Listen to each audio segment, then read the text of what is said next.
Well, the attack in Moscow comes at a very bizarre moment, the exact moment, of course, when Congress was just about to vote on a $1.2 trillion budget that very mysteriously had no money for Ukraine in it, but it did have tons of money for Israel and LGBTQ plus causes, as well as cataloging and monitoring cattle in the United States using digital identification, but no money for Ukraine. So all of this comes at a very interesting moment. Just put a pin in that for a moment. We'll talk more about it in a second. Following, of course, the terror attack in Moscow that killed 137 people, including 4 children, the gloves are now off overnight.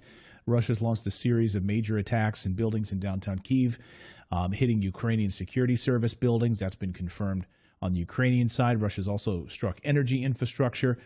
And according to reports this morning, Poland has activated its air force because of concern over Western Ukraine under heavy bombardment. So are we entering a new phase? And are the gloves off for President Putin? There's been a lot of criticism, of course, of Putin that maybe things have gone a little too slowly on his side. Colonel Douglas Macgregor is a former Pentagon advisor to Donald Trump. He's the CEO of Our Country, Our Choice. And in moments like this, there's no one I'd rather turn to make sense of this craziness than Colonel Macgregor, whose vast combat experience and Pentagon experience could speak volumes for us. Colonel, great to see you as always. Sure, good to see you, Morris. So let's talk about what your initial response is to this. It seems like the West was quick to jump on the idea that this was ISIS, and even other newspapers out of Australia were saying, don't believe anything Putin says. Clearly, this was Putin that launched this attack, just like he blew up his own Nord Stream pipeline. Just like any other attack that happens in Moscow, he's dropping drones on his own residential buildings. So this was Putin. What did you make of the initial response to this, and now Putin's response in the immediate aftermath? Well, understanding the Western commentary and response, and actually the event itself, requires that you understand 2 key points right now that most people in the West are not getting. The first is that Zelensky and his regime is the equivalent of a fatally wounded animal that is dying. And as a result, it will strike out with whatever it has to the bitter end at this point, rather than essentially surrender, give up, and negotiate. So think of Zelensky's regime as a dying entity. Will grasp at anything he can find. He has no real capability left on the ground. He can barely defend what he's got on the ground. And so he's turning to other forms of action, like this terrorist attack, or the use of more drones against Russian targets in Russia itself. So that's the first thing. Second thing is that NATO is in complete disarray. Behind the scenes, people are panicking. They know the war is lost. That's been clear for a long time now. You'll remember when we talked last year about the NATO summit in Lithuania, in Vilnius, and no one would speak to Zelensky. Zelensky was essentially given the cold shoulder because they viewed him as the individual who'd lied to them about his ability to be successful and defeat the Russians. And in truth, they'd all been lying to themselves from day one. And we, of course, have helped this along by promising the world and delivering nothing. I think the best way to look at it is we promised mountains and delivered a molehill. So the NATO itself is in disarray. All you have to do is look at this man, Macron. Imagine Washington is the leader of NATO, and Macron steps onto the stage and tells everyone France will fight the Russians in Ukraine effectively, which of course is absurd. He hasn't got more than 7,700 ready French troops that he can send anywhere in the world, let alone Ukraine. He promises 20,000. He's trying to build that up, but it's not likely to get very far. And then he's backed down from those initial statements saying, well, they'll be in a non-combat role. So NATO itself is in disarray. The Germans have disavowed him and said, no, forget it. We will not participate on the ground in Ukraine under any circumstances. And of course, our newest members, the Finns and the Swedes, are falling all over themselves to send thousands of troops to fight in Russia, aren't they? Answer is no, no one is. Macron is entirely alone, and our forces are sitting in Poland and Romania doing whatever they do while expensive bases are erected there for U.S. comfort. This is a disaster for NATO. So understand everything that's happening right now against those 2 facts. Zelensky is finished. His regime is dying. NATO is in disarray, has no leadership, and is afraid to admit the obvious that everyone knows privately the war is completely lost. So those two things have to be understood. Now, let's look at the event that occurred itself in Russia. Out of the blue, we have people who are ostensibly Central Asian Muslims, Turkic Muslims. We know of one that was a Tajik. It may be that they're all Tajiks. The Tajiks are a people that live north of Afghanistan. They're unique in Central Asia because they speak a brand of Farsi or Persian, which is kind of unusual. Everyone else speaks what we call Turkic, almost the same thing you hear in Istanbul. So that's kind of interesting. We know that the Ukrainians have recruited many of these people to fight inside the Ukrainian army. We have evidence that some of these people have been part of the Ukrainian army. Out of the blue, these people go into Russia, which sounds impossible, but you have to understand the 1,000+ miles of border that you cannot possibly protect effectively if you're a Russian right now. So these people get into Russia. They go to an arms cache, which is being prepared for them somewhere. They've obviously had some training. They show up and murder people in Moscow, and then miraculously they attempt to retreat along exactly the same route they took to get in there from Ukraine. What are we seeing? We're seeing rank amateurism. These people are not professionals. They're thugs who were offered a lot of money to go in and do this. They talked themselves into it. They went in. Most of them are dead or captured. I don't know if anybody got back into Ukraine. But the last thing you do if you're a professional is take the same route out that you took in on the mission. Now, the man that was captured that's gotten most of the attention is, of course, the gentleman who's lost his ear at this point. The Spetsnaz unit that captured him and his friends work for General Kadyrov. They are Chechens. And so they sliced off this man's ear at some point. Whether or not it was already partially injured and they decided to tear it off, who knows? The Russians, of course, were not pleased with this and immediately said, what are you doing to these people? Do not mistreat them, et cetera, et cetera. So then the question was asked, who among you sliced off this man's ear? And the group collectively all stood there and said, I did. In other words, they wouldn't give up the individual. Right. Now, all of this has worked to Putin's advantage in a dramatic way. The Russian people are infuriated. They're angry. They want blood. The emotions in Russia are running very, very high. And there are people in the Duma who are telling Putin publicly and privately, you need to crush Ukraine. You need to end this once and for all. And if anybody gets in your way from the West, the hell with it. We'll just march in there too. Putin is not an emotional actor. He's very rational. He's very thoughtful. He's very deliberate. He's not going to be rushed into this thing. But clearly, once the ground dries out in Ukraine, and that's going to happen towards the end of April, latest beginning of May, I think you're going to see major movements to include crossing the Dnieper River and moving south to take Odessa, and probably movements up north to complete the conquest of Kharkov and perhaps run right up to the river in immediate proximity to Kiev. I wouldn't be surprised because the pressure is now on to end this thing. We have offered nothing. We refuse to negotiate. We treat the Russians as though they're responsible for this disaster when in fact we ourselves have brought this on ourselves. You know, this is the hell of our own making. No one wants to take credit for it. I am glad that people on the Hill are now questioning the wisdom of sending any more money over there because we don't even have any idea how many billions of dollars have simply been stolen and ended up in bank accounts. Remember, Ukraine continues to wallow in the worst sort of corruption. They make Mexico look like an advanced economy. That's how bad it is. So this thing is nearing its end, its final moment. No one is going to take Putin on. We're not going to go to war in Ukraine over this. This is just not going to happen.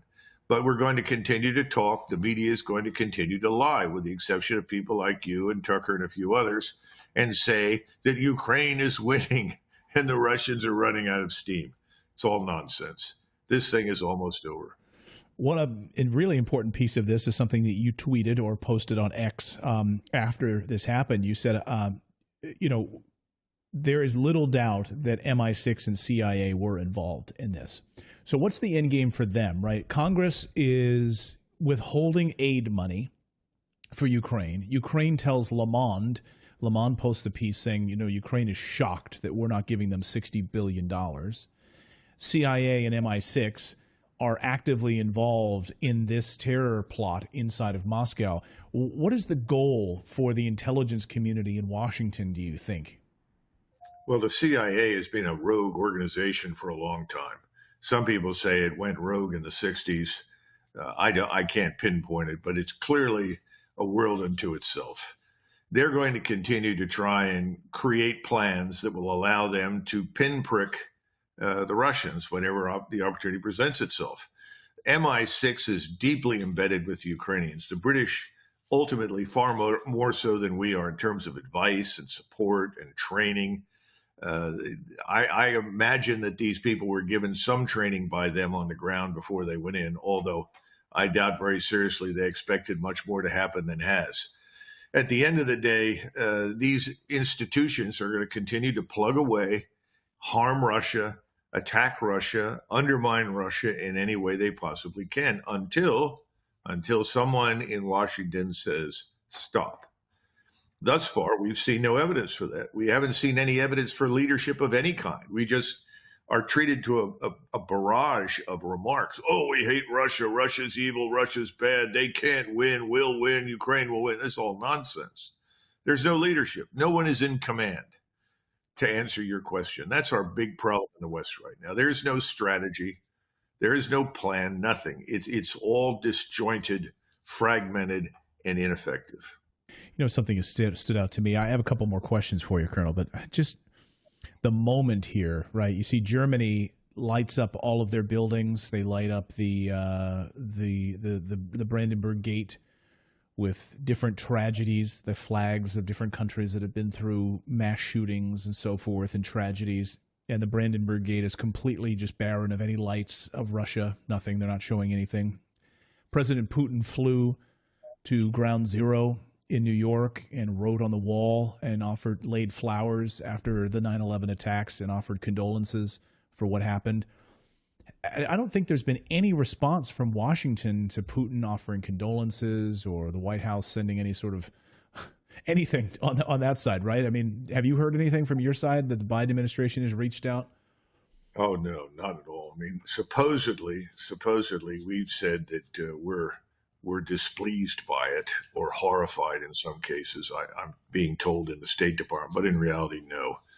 Frankly speaking, this regime that we are living under with the Biden administration is so ideologically driven that as far as they are concerned, anything that harms Russia is morally justified. Remember that these are globalists. Now, globalism is a strange word, but what it really means is the following. Either you agree with our agenda, everything from LGBTQ, the destruction of the family, the elimination of religion, the enactment of atheism, go through all of this sort of thing. Either you agree with us or you're the enemy. And the good guys are the people who live inside what we call the liberal international order, which is all democratic, right, that respects human rights, but locks people up from January the 6th for years without any trial. But we're the good guys. We respect human rights and democracy. Everyone who's not part of the liberal international order is an authoritarian and hence bad. And Putin is an authoritarian. I can't conceive of anything more authoritarian than the current government we have right now that will be delighted to put you in jail if you try to protect our borders.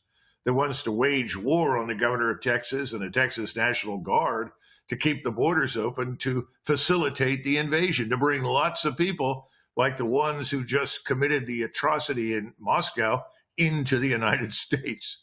So this all makes no sense. But in their world, in the bubble that is Washington, some people call it Versailles on the Potomac, they live in this bubble and they believe that they're right and everyone else is wrong. Well, this isn't going to last. This is doomed. It doesn't matter what happens in November, it's over for them. So they too are much like Zelensky. They're striking out. That's all they know how to do. But there is no strategy. There is no rational calculus at all. If there were, why would anybody leave our borders open at all? It's incredibly infuriating what's happening at our southern border. And Colonel, when you look at today, you see France raising their terror alert to the highest level. There's concern, reports that the United States could be facing similar terror attacks like the one that we just saw in Moscow because of our open border. I mean, reports are upwards of 42 to 45 million illegal aliens in the United States, a majority of which are single men. And what's your concern about the potential for these style attacks in the United States? I think they've been very highly probable for a long time. First of all, Hezbollah has always had a large chapter in Mexico. So I'm sure there are lots of Hezbollah cells operating all across the United States. There are ISIS types down there as well. There's a huge Chinese embassy with all sorts of connections to the cartels. So, nothing would surprise me at this point. And I think we've got to get ready for it. We don't know when it will happen and how it will happen, but I think it's almost a certainty, not just because of what's happening in Ukraine, but of course what's happening in Israel. We keep saying that we're providing the Israelis with what they need to defend themselves. Well, the last time I looked, annihilating a population and destroying its homes and driving hundreds of thousands of people to starvation doesn't usually qualify as defense. But that seems to have eluded people in Washington. So I would expect lots of activity here inside the United States. I just don't know when and where, but it's inevitable. Yeah, I think you're right. Inevitable is the key word. I'll get you out of here on this, Colonel. Obviously, we saw some major attacks over the past 24 hours in Western Ukraine, in Kyiv specifically, also, and on energy infrastructure, SBU buildings targeted. Do you think that the sort of Russian response is going to wait till late April when the ground firms up, as you said, or are we going to see strategic attacks over the next few days and coming weeks? Well, the missile strikes that you're referring to blackened 4 major cities in Ukraine, essentially knocked out the power infrastructure and destroyed much of the energy infrastructure. I think we're going to see more of that. Those are preparatory strikes. But you can't move on the ground very far, very fast right now. The ground is muddy, and it doesn't support significant forces moving on the ground. And you can send a few people forward on foot, but that's a slow and unrewarding activity, as the Ukrainians have found out. So you've got to prepare things. I think we'll see more attacks on the air defense infrastructure, even though most of it is destroyed at this point. Air and missile defense continues to be a big issue. The Russians want to eliminate it. Once they're confident that they've eliminated those things and the ground is solid, they will move. And I'm sure they will move to the Dnieper, and I think before the end of the summer, Odessa will also be in their hands. The key thing here for us to understand is if foolishly someone intervenes for whatever reason in Western Ukraine, let's assume the Poles are dumb enough to cross the border and go into Lvov, or the Romanians through Moldova do something, the response from the Russians will be an annihilating one. They will spare no method whatsoever to deal with these people. The other thing is, if we get involved, if we think we're going to support somebody with air power only, we will be declared a co-belligerent by the Russians, along with everybody else in Europe. These people are furious. They've had it. They're angry. Putin is the rational actor in Russia. That's what people don't get. This man's very deliberate. He's holding the horses back. But at some point, he's got to let the reins loose, or he's going to have a population not angry with him, but will just overwhelm the situation and demand action. That's what we don't understand. He's not at risk. We are very much at risk right now. Actually, I'll get you out of here on this question. This has been bothering me for months, which is the United States has special forces in Ukraine. The French do. The British do. We've heard, of course, from the Russians that if the Americans put forces in Ukraine, this would be a bridge too far, right? This would, as you say, they would be seen as a belligerent army, and they would not hold back anymore. So we already know that we're operating there. Can you explain that that paradox to me? Sure. Well, you've got light forces that are designed to advise and train and then operate complex equipment. In other words, you've got people sitting at computer terminals linking our satellite-based arrays to the Ukrainian intelligence apparatus. That's the way we're operating. What we don't have on the ground, and what is absolutely intolerable for the Russians, is the presence of combat formations, large units. The 7,700 that the French can deploy to a place like Romania, if they were to cross into Ukraine, that would be seen as an attempt to seize terrain, to hold terrain, and consequently challenge Russia's dominance in its backyard. That will precipitate a war. But small numbers of people there to advise. I mean, everybody does this. The Russians have done these things. The Chinese have done some of these things. Everybody has at some point. They're not tripwires. It's a modest commitment by international standards. So what people look for are the major formations, the combat units, a core headquarters that is controlling large numbers of forces that suddenly cross the border. That's what the Russians will not tolerate. Now, they have killed large numbers of NATO personnel, including our own. We don't admit to it. We keep it quiet, but they have killed large numbers of us. At some point, I'm sure that truth will come out. How do families keep that quiet? I mean, how do we keep that quiet among American families that American forces have died in Ukraine and we don't hear anything about it in the American media?